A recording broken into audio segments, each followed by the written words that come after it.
దేని కొరకు అయ్యప్ప స్వామి దీక్ష చేద్దాం అనుకుంటున్నావు అని అడిగారు అనుకోండి.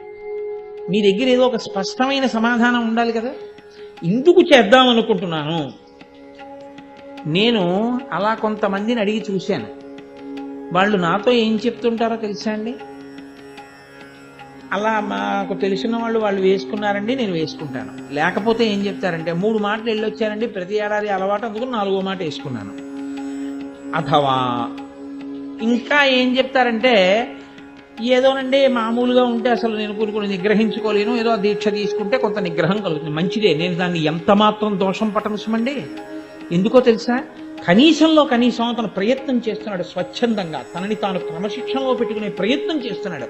మీ దగ్గరికి వచ్చి చెప్తే మీరు దానికి నవ్వితే అతను ఎవరికి చెప్పుకుంటాడు? అది నవ్వే విషయం కాదు, శ్లాఘించవలసిన విషయం. షహబాష్ నాన్న, ముందుకెళ్ళు, చక్కగా 40 రోజులు కాదు, తర్వాత కూడా నువ్వు ఇలాగే ఉండు అని మీరు ఆశీర్వచనం చేసి అతన్ని ఉత్సాహపరచాలి.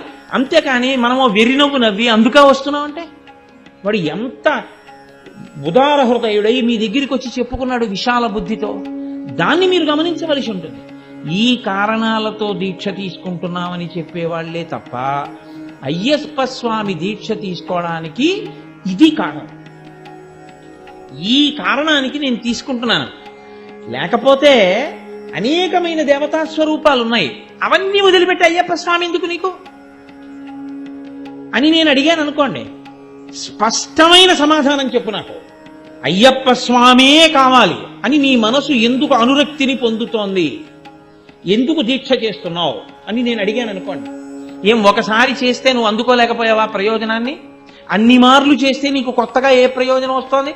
18 అంకె 10 రెట్టాంబడి ఇవన్నీ నాకు చెప్పకండి. ఏదో 18 మెట్లు ఎక్కాలంటే అవన్నీ జాగ్రత్తగా దీక్షలు చేసిన వాళ్ళకి 10 నెట్టాంబడి లోపల మనసుకి సంస్కారం వచ్చిన తర్వాత చేసే పని అది కాదు. ఒకసారి చేసి తృప్తి పొందక 2వ మాట నువ్వు అందులో ప్రవేశించడానికి స్పష్టమైన కారణమేమి నువ్వు చెప్పగలవా? అది ముందు నీకు లోపల రావలసిన ప్రశ్న. అసలు ఆ ప్రశ్న అంటూ ఒకటి ఏర్పడితే అయ్యప్ప స్వామి దీక్ష తీసుకోవడానికి నీకు పరిపూర్ణంగా లోపల మనసుకి ఆనుకూల్యత ఏర్పడింది అని గుర్తు. అయ్యప్ప స్వామికి శాస్త్రాలలో ఉన్న పేరు ఏమిటో తెలుసా అండి?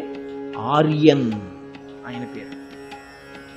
ధర్మశాస్త్ర, భూతనాథుడు అయ్యప్ప.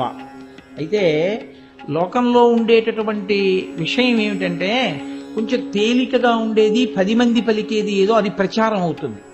అసలు యథార్థమునకు మీరు జాగ్రత్తగా పురాణాల లోతులను పరిశీలనం చేస్తే, స్కాందాది పురాణములను, ఆయన పేరు ఆర్యన్. ఆ పేరున్నవాడు ఇంకొకడు లేడు. ఆర్యన్ అన్న పేరు ఎవరిదో తెలుసా అండి? కేవలము ఒక్క అయ్యప్ప స్వామి. ఆర్య అంటే పూజింపదగినది, పూజింపదగినవాడు, పెద్దవాడు, గౌరవనీయుడు. ఆర్య అన్న పేరుతో సంబోధింపబడేది ఒక్క పరాశక్తి.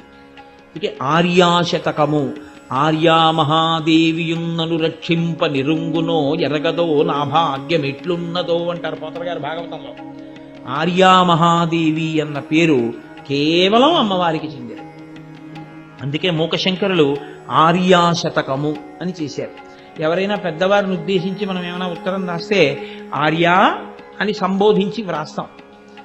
కాబట్టి ఈ ఆర్య అనబడేటటువంటి సంబోధన ఏది ఉందో అది పెద్దరికాన్ని సూచిస్తుంది, పూజనీయతని సూచిస్తుంది.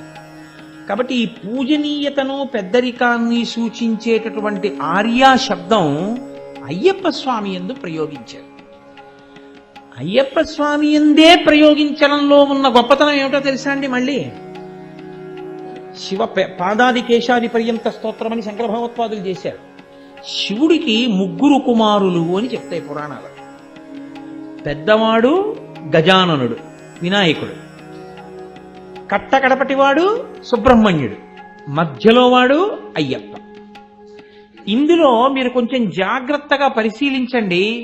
పెద్ద ఆయన్ని పిళ్ళయార్ అంటారు, అయితే అగ్రజ ముందు పుట్టినటువంటి వాడు, గజానన సుముఖస్యైకదంతస్య కపిలో గజకర్ణకః లంబోదరస్య వికటో విఘ్నరాజో గణాధిపః ధూమకేతుర్గణాధ్యక్ష పాలచంద్రో గజాననః వక్రతుండ శూర్పకర్ణో హేరంబ స్కందపూర్వజః స్కందుడికి ముందు పుట్టినవాడు అయ్యప్ప కన్నా అన్న శబ్దం అక్కడ వేరు. షోడశైతాని నామాని ఎప్పటేచ్చుణ్యాదపి విద్యారంభే వివాహే చ ప్రవేశే నిర్గమే తథా సంగ్రామే సర్వకార్యేషు విఘ్నస్తస్య నజాయతే. కానీ ఆయనకి గజాననుడు అని పేరు, లేదా పరమశివుని యొక్క కుమారులలో పెద్దవాడు అని పేరు.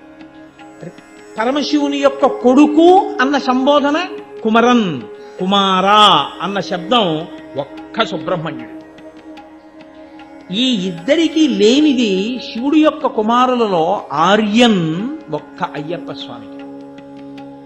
ఆర్యన్ అంటే పూజింపదగినవాడు. ఎందుకని ఆయన పూజింపదగినవాడయ్యాడో తెలుసా అండి? స్కాందం చాలా ఆశ్చర్యకరమైన విషయాన్ని చెప్తుంది. శబరిమలై, మలై అంటే పర్వతం. పర్వతం అంటే పర్వతం అంతా అయ్యప్ప స్వామి గుడి కాదు, పర్వతం చాలా పెద్దది.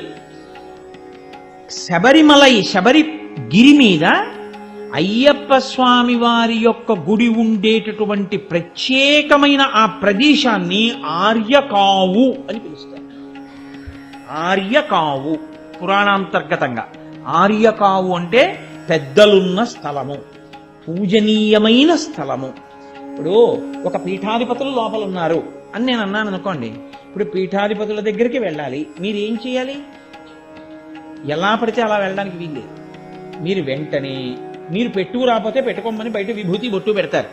మీరు విభూతి పెట్టుకుని బొట్టు పెట్టుకుని చొక్కా విప్పేసి బనీని విప్పేసి ప్యాంటు మీద తువ్వాలేసుకెళ్ళడం దారుణం.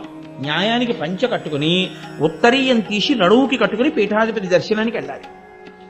నేను చెప్పేది శంకరాచార్యుల వారి చేత ప్రతిష్ఠింపబడిన పీఠాలు, పెద్ద పెద్ద పీఠాల గురించి నేను మాట్లాడుతున్నాను. శృంగేరి, పూరి, కామకోటి ఇలాంటివి. అటువంటి మహాపురుషులైనటువంటి పీఠాధిపతుల దర్శనానికి వెడితే అలా పెడతారు, అంతేగాని చొక్కాలతోటి బనీలతోటి లోపలికి వెళ్ళరు, రానివ్వరు కూడా. పెద్దలున్నారు, దర్శనమునకు ఒక నియమ నిబంధనలు ఉంటాయి, అలాగే వెళ్ళవలసి ఉంటుంది, ఇంకొకలా వెళ్ళడం కుదరదు. పెద్దలున్నారు, ఆర్యన్నున్నారు, ఆ దర్శనానికి మీరు ఇక్కడ చాలా నియమాలు మొదలు పెడితేనే ఆ పైకెక్కి దర్శనం చేయవలసి ఉంటుంది. అంత పెద్ద ఆయన దర్శనం మీరు చెయ్యాలి. అత్యంత చిన్నపిల్లవాడిగా వచ్చి అంత్యంత పెద్ద ఆయనగా కూర్చున్నవాడు అయ్యప్ప స్వామి. ఎందుకంటే ఆయన పెళ్లి చేసుకున్నట్టు గృహస్థాశ్రమంలోకి వెళ్ళినట్టు ఆయన శాస్త్రంలో లేదు, బ్రహ్మచారిగానే ఉండిపోయాడు అంతే. రాజుగారు ఆయనకి పెళ్లి చేయలేదు. వెంకటేశ్వర స్వామి వారిలో ఆయన యథార్థంగా భూమి మీద తిరిగారు. కానీ ఆయన చుట్టూ ఆ యోగబంధం కట్టుకుని చిన్ముద్ర పట్టి కూర్చున్నారు. పెద్దరికం దేని వల్ల ఇస్తారు? వయసు చేత ఇవ్వరు. పెద్దరికం దేని వల్ల ఇస్తారంటే జ్ఞానము వలన ఇస్తారు. తాతగారు ఉండొచ్చు, తండ్రి గారు ఉండొచ్చు, పెదనాన్నగారు ఉండొచ్చు, బాబాయ్ గారు ఉండొచ్చు. ఓ 18 ఏళ్ల పిల్లాడు బ్రహ్మజ్ఞాని సభలోకి రావచ్చు.